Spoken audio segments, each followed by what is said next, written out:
Agora nós vamos para o segundo bloco de aulas, que é o bloco com o professor Alisson. Professor Alisson, eu vi que ele já estava aqui também, ao vivo, online. Vamos aqui liberar o áudio e a câmera do professor Alisson. Ele vai continuar com vocês nas disciplinas agora de processo penal, certo, pessoal? Ele foi meu colega de faculdade, hoje ele é defensor lá em São Paulo, né? Mas eu sempre faço questão de dizer que fomos colegas de faculdade. E aí ele vai continuar com vocês com a disciplina de processo penal, com toda essa revisão jurisprudencial. Fica à vontade, Alisson. Obrigado, Naira. Primeiramente, até antes de me apresentar, queria pedir desculpas pela minha voz, estou um pouquinho rouco. Fez bastante frio essa semana aqui em São Paulo, eu sou da Bahia, estava morando em Mato Grosso, então estou acostumado com calor, essa mudança climática aí me afetou bastante, mas vamos assim, né?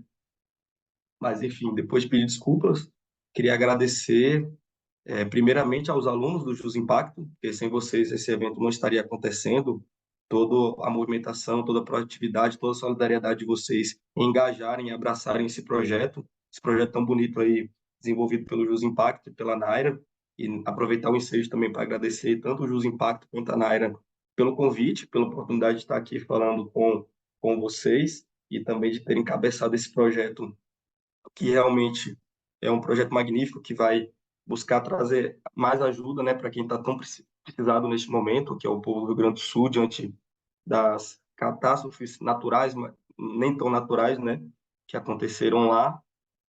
E vamos prosseguir, né? Feito esses agradecimentos, queria me apresentar.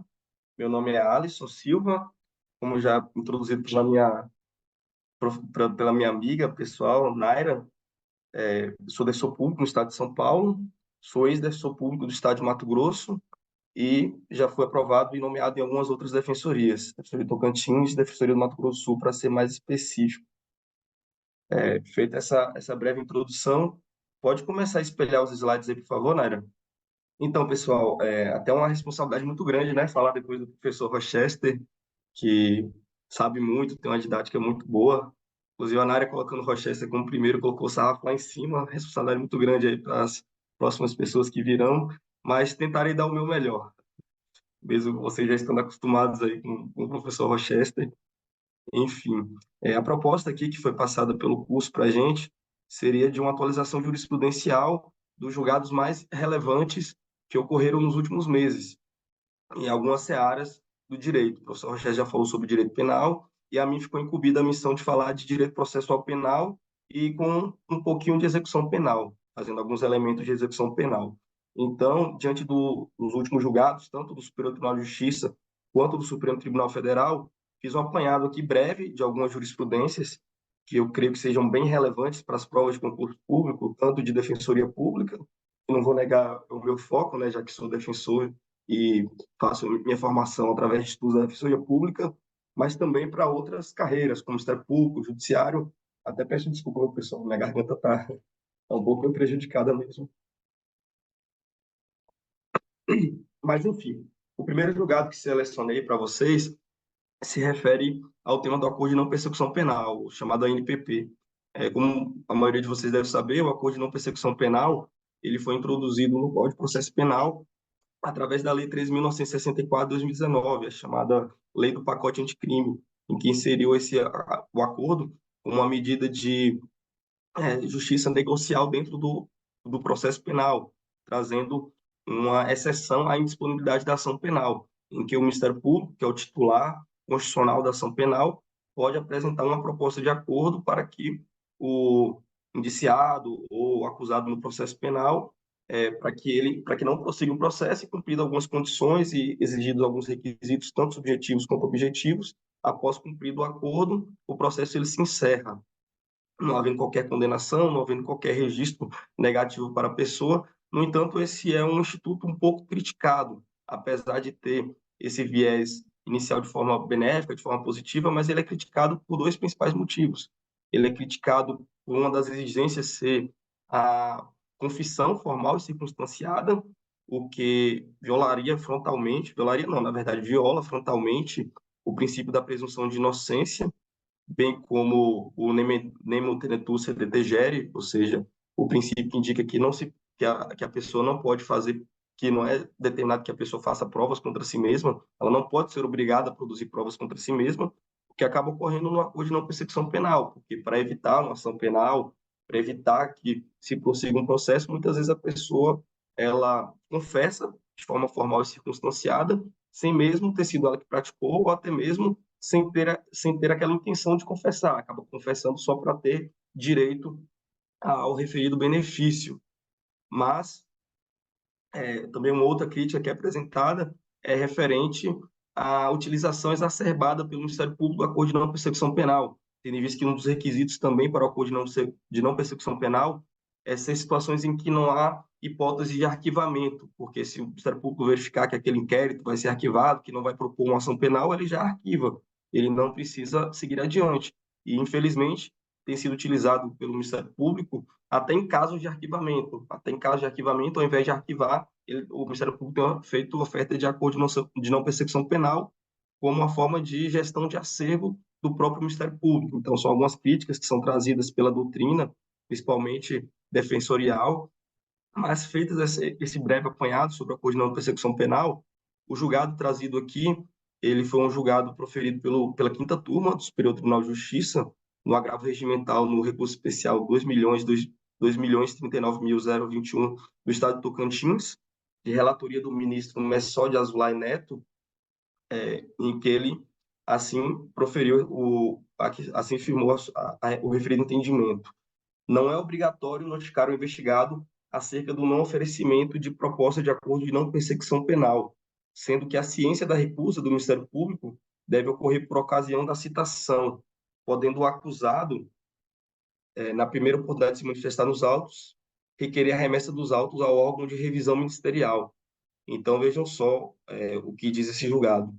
Ele indica que o acusado no processo penal, ele não tem o direito de ser intimado a respeito da não oferta do acordo de não persecução penal, o que se insere, inclusive, no entendimento já consolidado dos tribunais superiores de que o acordo de não persecução penal não é um direito subjetivo do acusado.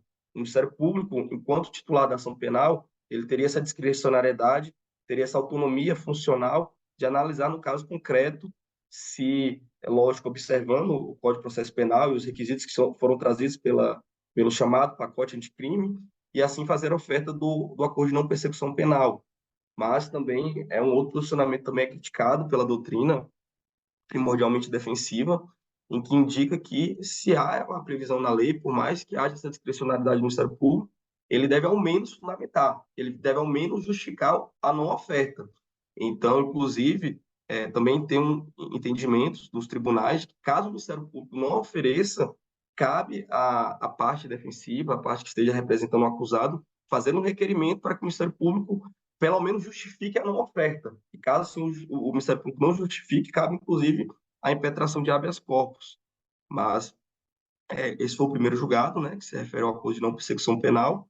Foi um julgado que foi proferido em agosto de 2023. Já não é tão recente, mas é um julgado importante. E acordo de não persecução penal é um tema que ele não cai em provas, ele despenca. Todas as provas praticamente têm uma ou duas questões de acordo de não persecução penal. E esse é um julgado bem relevante do Superior Tribunal de Justiça. Pode prosseguir para o próximo, por favor, Naira.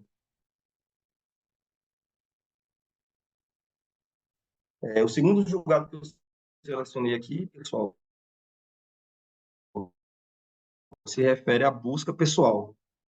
A busca pessoal é um meio de obtenção de prova no ela é um meio de obtenção de prova em sede de processo penal, em que a autoridade policial, verificando situações de algum tipo de ilícito, ela pode realizar essa busca. A busca pessoal, ela tem previsão no artigo 240 do Código de Processo Penal, em que indica que a busca ela pode ser domiciliar ou pessoal, e o parágrafo segundo, ela trata especificamente da busca pessoal, que assim diz, é, Ô, Naira, você consegue espelhar aí o Código de Processo Penal para o pessoal acompanhar a leitura do artigo? Consigo agora. Ah, beleza. Tô realizando um sonho. Eu sempre quis ser assistente de palco. Hoje eu tô. Você quer que eu abra o CPP, não é isso? Isso, no artigo 240, parágrafo segundo. Agora. Pronto, então, procedendo à leitura, o artigo 240, parágrafo 2º, assim prevê que proceder-se-á a busca pessoal quando houver fundada suspeita de que alguém oculte consigo arma proibida ou objetos mencionados nas letras B, A, F e letra H do parágrafo anterior, quais sejam coisas achadas ou obtidas por meios criminosos, apreender instrumentos de falsificação, contratação de objetos falsificados, apreender armas, munições, instrumentos utilizados na prática de crime ou destinados a fim delituoso, descobrir objetos necessários à prova de infração ou à defesa do réu, apreender cartas abertas ou não destinadas ao acusado em seu poder, quando haja suspeita de que o conhecimento do seu conteúdo possa ser útil à elucidação do fato. Pode voltar lá para o slide, Naira, por favor. Então, pessoal, a grande polêmica da referida busca, ela se dá pelo fato de que a busca pessoal ela não está inserida dentro do espectro da reserva de jurisdição, ou seja, para se realizar a busca pessoal, prescinde-se de mandado judicial, não há necessidade de expedição de um mandado de busca e apreensão feita pela autoridade judiciária, como ocorre na busca domiciliar, tendo em vista que o domicílio, conforme previsão do artigo 5º, inciso 11, ele é inviolável e só pode ser invadido, só pode ser penetrado diante de algumas situações específicas previstas na lei, entre elas a expedição de um mandado de busca e apreensão, um mandado de prisão, enfim, autorização judicial para que se ingresse no domicílio. O referido julgado, que foi proferido pelo Supremo Tribunal Federal, tenho quase certeza que todo mundo aqui até soube já desse julgado, que foi um caso que tomou uma repercussão nacional muito grande, inclusive furou até mesmo a bolha do direito, chegando a vários, a várias camadas da sociedade, várias pessoas até que não acompanham a jurisprudência, que não acompanham os julgados, tiveram ciência desse caso, que foi o caso da chamada filtragem racial, perfilamento racial, que foi um caso que foi levado ao Supremo Tribunal Federal, inclusive pela Defensoria Pública de São Paulo, aqui é o órgão que eu componho, a atuação brilhante de um colega aqui chamado Pedro Pedretti, um defensor muito militante, muito atuante na área penal, e foi levado esse caso para o Supremo Tribunal Federal a fim de se fixassem critérios objetivos para a abordagem policial na busca pessoal, porque os policiais eles acabam por muitas vezes em extrapolar o que é previsto na própria legislação, porque a falta de exigência de um mandado de busca e apreensão acaba tornando essa busca muitas vezes arbitrária e injustificada. Muitas vezes ela é motivada, na verdade, por outros critérios, que não sejam critérios objetivos que se refiram aos objetos e papéis de crimes, como é determinado pela lei.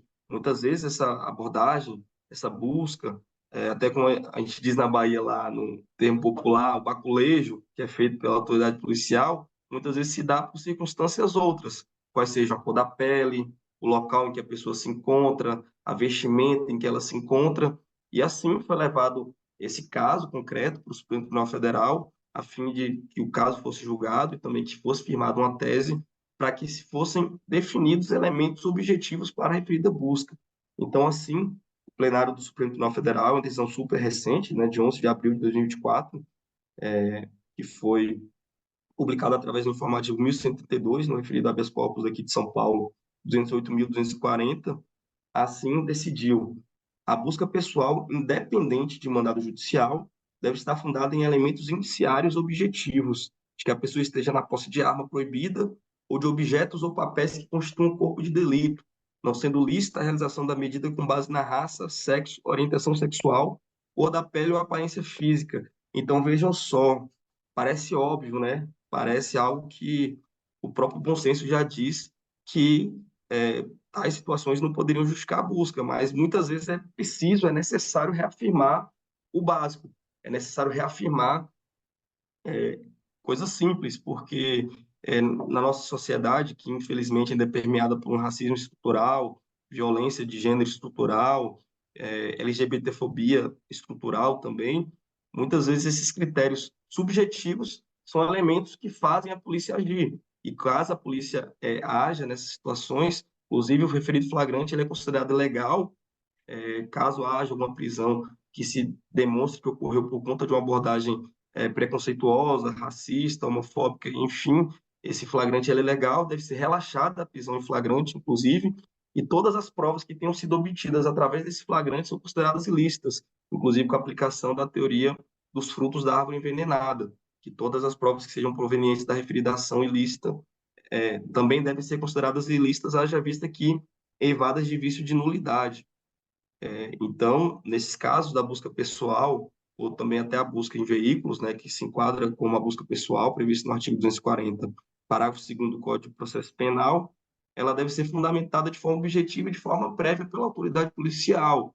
Então, não é que o policial não vai poder fazer uma abordagem de uma pessoa negra, de uma pessoa gay, mas para que ela faça essa abordagem, a justificativa ela deve ser prévia, ela deve ser objetiva, deve ter uma investigação policial, deve ter diligências que demonstrem aquela situação, ou desde que seja algo claro e evidente. Por exemplo, a pessoa ali está praticando um roubo, ou a pessoa está ali no ato de traficância, vendendo uma droga, enfim, deve ser algo objetivo e concreto, e a autoridade policial deve demonstrar isso de forma prévia, não depois que ocorra, porque mesmo que depois ela mesmo que depois ela encontre algum ilícito, mesmo esse encontro fortuito, esse encontro posterior, ele não justifica essa ação prévia anterior ilícita, inclusive torna nula todas as ações posteriores.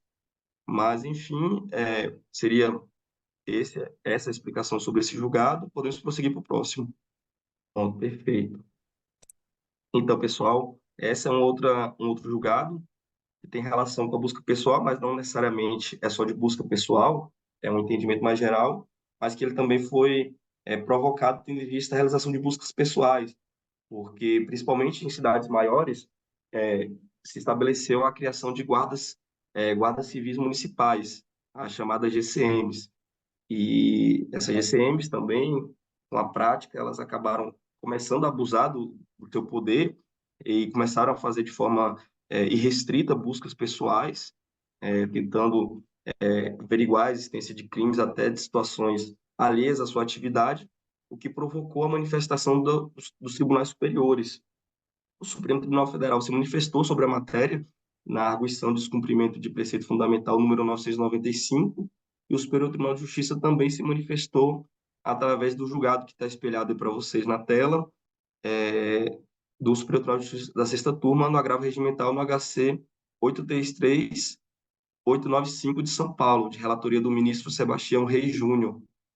No referido julgado, que foi proferido também de forma bem recente, em 26 de fevereiro de 2024, publicado no Diário de Justiça Eletrônica de 28 de fevereiro de 2024, assim se fixou a tese do Superior Tribunal de Justiça.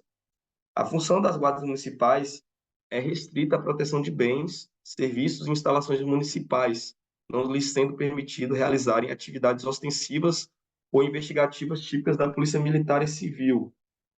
Então, esse julgado ele é muito importante, principalmente porque se estabeleceu uma celeuma muito grande através do julgamento do Supremo Tribunal Federal na referida arguição do descumprimento do preceito fundamental, chamada carinhosamente de ADPF, em que se surgiu essa dúvida, que na verdade o julgado do Supremo Tribunal Federal, ao invés de pacificar a situação, de consolidar a matéria, acabou gerando até mais dúvidas a respeito da natureza jurídica das guardas civis municipais, em que o Supremo Tribunal Federal considerou que ele faz parte dos órgãos de segurança pública, conforme a previsão do artigo 144 da Constituição Federal.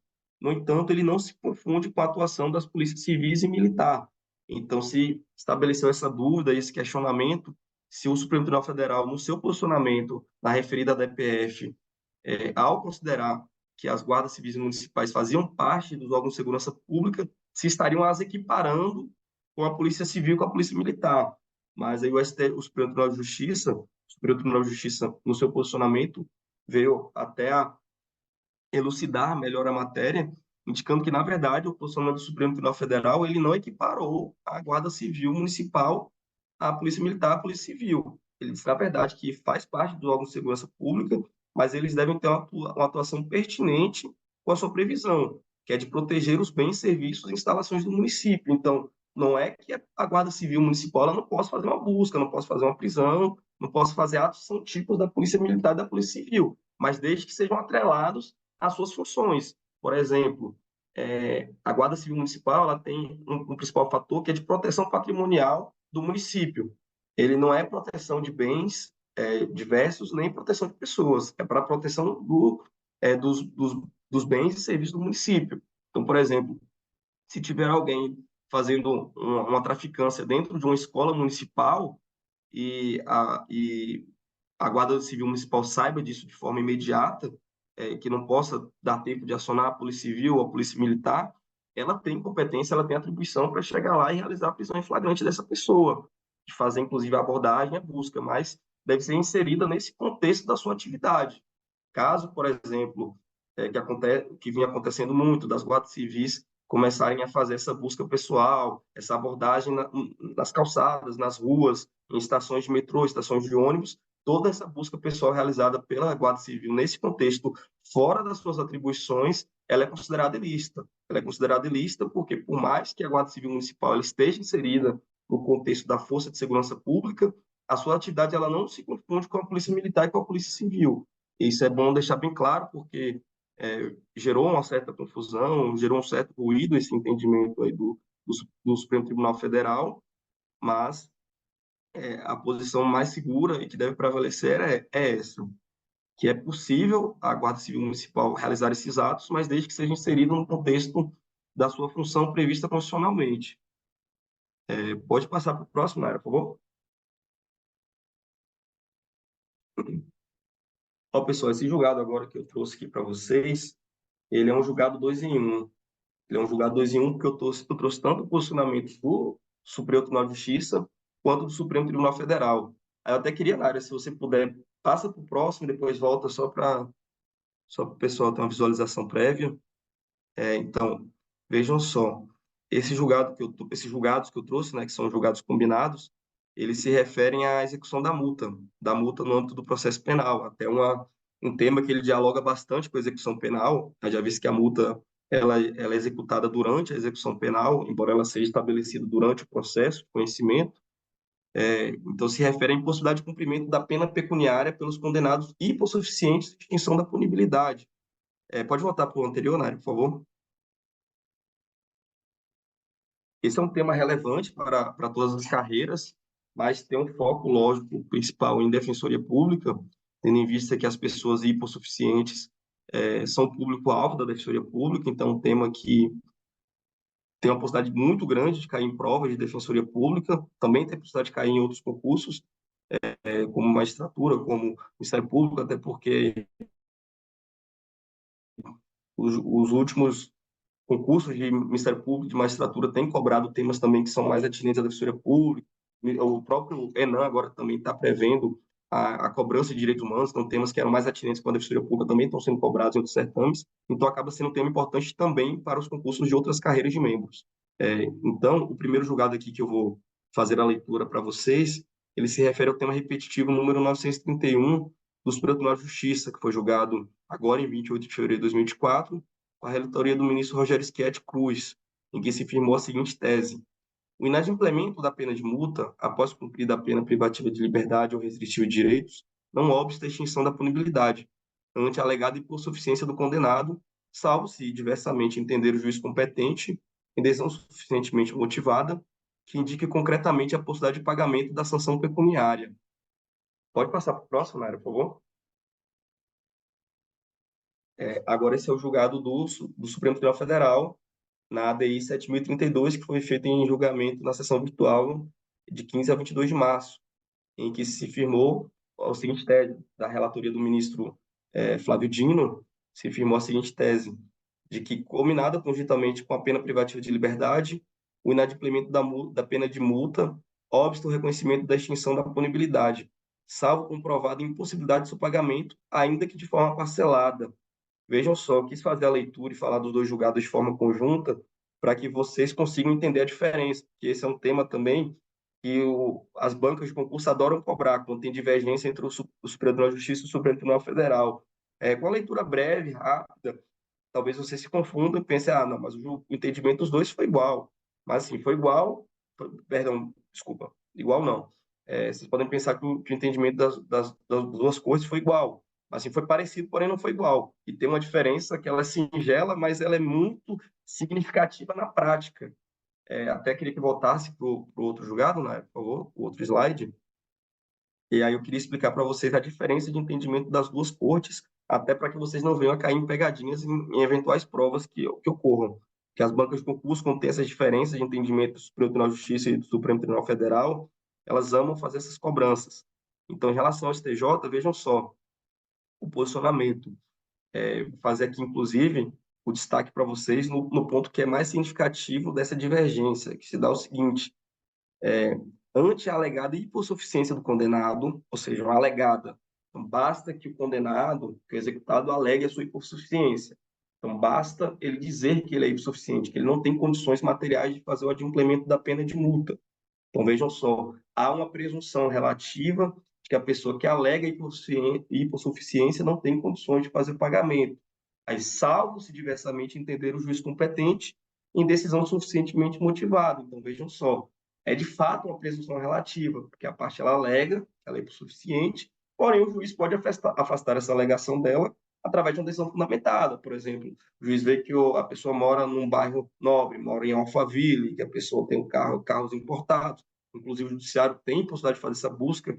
Existem sistemas judiciários do Conselho Nacional de Justiça que pode fazer essa busca patrimonial, como, por exemplo, o Renajude, que busca veículos, o Cisbajude, Bacenjude, que busca contas bancárias. Então, o juiz ele tem possibilidade de verificar se essa alegação ela é verdadeira, porque o que acontece, gente, muitas vezes a pessoa que é hipossuficiente, ela não tem sequer condições de comprovar a sua hipossuficiência. São pessoas que não declaram imposto de renda, principalmente que estavam inseridas no sistema prisional, não vai ter carteira de trabalho assinada, não vai ter nada nesse sentido, porque sabemos como é difícil a pessoa se reinserir no mercado de trabalho após o cumprimento de uma pena no sistema prisional. Então, assim, a própria obrigação de comprovar a hipossuficiência já é um impeditivo para essa extinção. E aí, prosseguindo para o entendimento do STF, para ficar bem clara essa distinção de entendimentos, vejam só, desculpa, aí aqui está a grande diferença. Nesse final, salvo comprovada a impossibilidade de seu pagamento, ainda que de forma parcelada. Então, vejam, tanto o Superior Tribunal de Justiça quanto o Supremo Tribunal Federal, eles tiveram o mesmo cerne de entendimento, no sentido de que, caso a pessoa hipossuficiente não pague a multa, a ela não pode ser impedida a extinção da punibilidade. Até vou citar um caso que eu atuei, fiz um mutirão na época que eu estava lá na Defensoria Pública de Mato Grosso, fizemos um mutirão para atendimento da população em situação de rua, fiquei designado para atuação referente à execução penal, então foi uma parte relativa às monitorações eletrônicas para verificar as chamadas tornozeleiras eletrônicas e também as penas de multa, uma atuação conjunta tanto da Defensoria quanto do Ministério Público, quanto do Judiciário, para isentar essas pessoas de multa, as pessoas hipossuficientes, que as pessoas em situação de rua, evidentemente, são pessoas que não têm condições de fazer o pagamento de uma pena de multa. E vejo um absurdo que aconteceu. A gente fez um atendimento lá, um caso que me marcou bastante, de uma senhora que ela já tinha cumprido pena, ela tinha sido condenada por tráfico privilegiado, tinha cumprido pena há mais de 5 anos, já tinha se encerrado a sua pena, porém a sua punidade não tinha sido extinta. Sua punidade não tinha sido extinta porque ela estava pendendo o pagamento de uma multa de R$ 50.000. Então, vejam só, uma pessoa que está em situação de rua, que é impedida de tirar a carteira de trabalho, de tirar título de eleitor, porque está com essa pendência da pena de multa, e é uma pena que ela se torna perpétua, porque uma pessoa que está em situação de rua, ela nunca vai ter condições de é, fazer esse pagamento de R$ 50.000, nem que seja parcelado em 50, 100 parcelas, ela não vai ter condições. Então, ali naquele ato, eu fiz o requerimento, o Ministério Público concordou, o Judiciário isentou a senhora da pena de multa, e ali se tornou extinta a sua punibilidade. Então, vejam só, esse entendimento, tanto do Supremo Tribunal de Justiça quanto do Supremo Tribunal Federal, é no sentido de dizer que a pessoa hipossuficiente não pode ser obstada de ter a sua punibilidade extinta apenas pelo não pagamento da multa. No entanto, o Supremo Tribunal de Justiça ele trouxe essa posição de uma presunção relativa, caso a parte alegue, essa alegação dela basta. Já o Supremo Tribunal Federal trouxe uma exigência maior, trouxe a exigência de comprovar a impossibilidade do pagamento. Então, vejam só como esse posicionamento do Supremo Tribunal Federal, embora à primeira vista seja um posicionamento favorável, seja um posicionamento benéfico, inclusive seja um posicionamento que se concilie com o Superior Tribunal de Justiça, ele é muito mais prejudicial para o executado, principalmente aquela pessoa insuficiente, aquela pessoa que realmente não tem condições nenhuma de comprovar a sua própria condição de insuficiência. Então, eu trouxe esses dois julgados para vocês terem conhecimento, principalmente dessa divergência. Caso seja cobrado em prova, vocês possam fazer essa diferenciação, porque assim a diferença ela é singela, porém muito significativa, e pode acabar gerando alguma confusão caso seja cobrado em algum certame. Estou vendo aqui o tempo que já passou uns 30 minutos, mas vamos prosseguir que tem. Fica à vontade, professor. A aula está excelente, fica à vontade. Eu acho que tem só mais um. Então, não vou extrapolar muito meu tempo, não. Até peço desculpas aí para vocês pela pressa dos 30 minutos, é porque tem muitos professores para falar ainda, a matéria é muito extensa, e se a gente fosse falar, eu gosto de falar muito, se eu fosse falar do jeito que eu gosto aqui, acho que eu ia tomar o tempo de todo mundo. Mas vamos lá, esse é o último julgado que eu selecionei para vocês. Assim, foram alguns julgados principais que eu achei dos últimos meses em relação à referida matéria, que eu tenho certeza que vai ser cobrado aí nos próximos concursos, tanto de Defensoria Pública, do Ministério Público, quanto do Judiciário. E esse é muito relevante. E esse é muito relevante porque ele dialoga bastante com outros temas, como direitos humanos, como como o próprio direito penal, que se refere ao cumprimento de pena pelas pessoas que sejam autodeclaradas transexuais.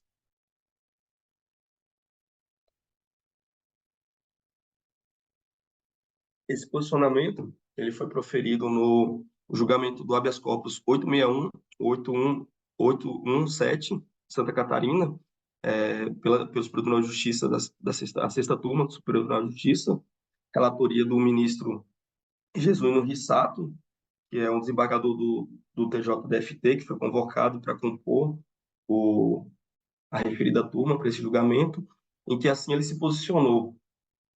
É dever do judiciário indagar a pessoa autodeclarada parte da população transexual acerca da preferência pela custódia e unidade feminina, masculina ou específica, se houver, e na unidade escolhida, preferência pela detenção no convívio geral, ou em alas ou em celas específicas. Então, vejam só, esse entendimento do Superior Tribunal de Justiça, ele se concilia com o posicionamento também já proferido pelo Supremo Tribunal Federal na ADPF 527, bem como pela resolução do Conselho Nacional de Justiça número 348 de 2020, que é uma resolução que trata sobre esse cumprimento de pena das pessoas autodeclaradas transexuais. À primeira vista, quem não tem a leitura da matéria da resolução ou tem entendimento do julgado pode pensar, a pessoa autodeclarada mulher vai cumprir na unidade feminina, ou então autodeclarado homem vai cumprir no presídio masculino, mas na verdade deve-se privilegiar 527, deve-se privilegiar e deve-se dar uma prioridade para a autonomia da vontade da pessoa, porque o gênero ele é uma construção social.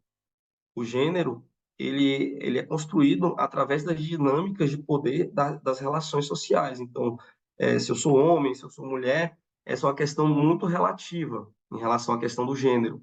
Então, se o gênero ele é autodeclarado, então também a unidade de cumprimento ela deve ser autodeclarada pela pessoa. Lógico que a autoridade judiciária que está ali proferindo aquele julgamento, antes de fazer essa indagação, ele deve alertar a pessoa dos riscos, informar como é que é a situação de condições de cumprimento em cada uma das unidades, mas após essa informação, a pessoa que deve definir em qual unidade ela quer realizar o cumprimento, porque muitas vezes uma pessoa autodeclarada mulher, uma transexual autodeclarada mulher, ela pode preferir cumprir na unidade masculina. Existem diversos casos, infelizmente, de mulheres transexuais que se prostituem em presídios masculinos e às vezes querem cumprir lá porque, infelizmente, é uma forma que elas têm de ganhar dinheiro, ou então tem algum cônjuge, algum companheiro que está na unidade masculina também, ela opta por isso. Então, assim, deve ser privilegiado o consentimento livre e informado, ou seja, a pessoa ela deve consentir com a unidade que ela quer fazer o cumprimento, mas esse consentimento ele deve ser informado. A autoridade judiciária ela tem a responsabilidade, ela tem o dever funcional de explicar para a pessoa as condições do cumprimento de cada uma das unidades. E assim, após essa explicação, esse entendimento da pessoa, ela vai determinar para onde ela quer ir. E o Poder Judiciário não é possível determinar que ela vai cumprir em algum estabelecimento diverso. Deve ser uma questão que deve ser autorizada pela própria pessoa. Isso, inclusive, dialoga com outros instrumentos internacionais, os princípios de Yogyakarta, que quem estuda direitos humanos conhece esse instrumento, que é um documento chamado Soft Law, é um documento internacional produzido por especialistas, não é produzido por estados, é produzido por especialistas de direitos humanos, que também possui essa previsão de que as pessoas transexuais, elas que devem optar pela unidade de cumprimento, se é unidade masculina, se é unidade feminina, e até dentro dessas unidades em que elas querem ficar, se elas querem ficar no convívio geral, se elas querem ficar em alas específicas, porque em unidades masculinas muitas vezes tem unidades específicas para pessoas gays, para transexuais, para travestis, enfim, para toda a população LGBTQIA+. Então tem essas alas específicas, mas mesmo assim a pessoa pode optar em não cumprir nessa ala específica, ela pode querer ficar no convívio geral, e a ela é possibilitada e facultada essa possibilidade. Mas, enfim, deixa eu ver, teve uma dúvida aqui no chat, deixa eu só ver aqui o que foi.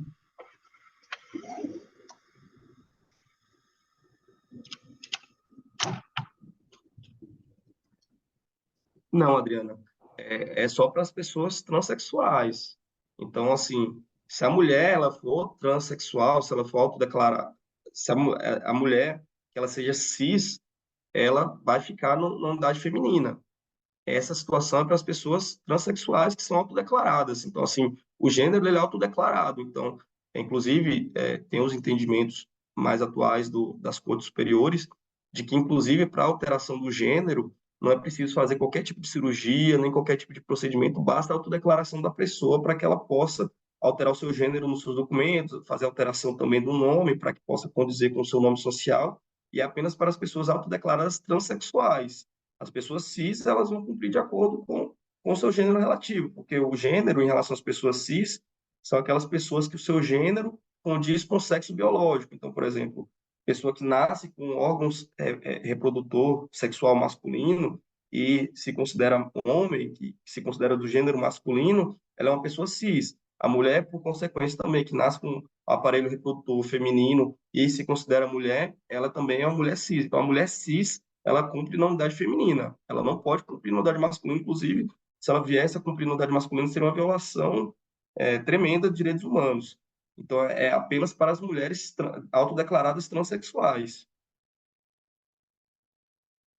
É, eu acho que era basicamente isso, pessoal. Pode passar para o último aí, Nário, que acho que é só a despedida mesmo. Então, pessoal, só para finalizar, espero que vocês tenham gostado dessa aula curta, mas creio que tenha sido muito, espero, né, que tenha sido muito producente para todos. Reafirma aí novamente meu contato, quem quiser seguir lá, tirar mais alguma dúvida, mandar alguma mensagem. O tempo aqui é curto, né? Não dá para a gente prolongar muito. Teve uma dúvida da Mari. Professor, você mencionou que o não pagamento da multa penal implica impossibilidade de tirar carteira de trabalho, etc. Sim, Mari, na verdade, assim, o não pagamento da multa penal na verdade, a não extinção da punibilidade, ela impossibilita uma série de direitos da pessoa.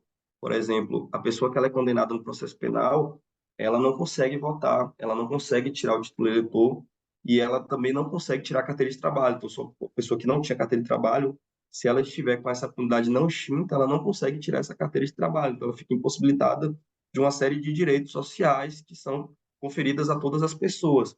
Então, não é nem, na verdade, pelo não pagamento da multa, porque o não pagamento da multa, ele impede a extinção da punibilidade. Então, a partir do momento que a pessoa não está com a punibilidade extinta, a ela, infelizmente, é alijada uma série de direitos que é garantida às outras pessoas.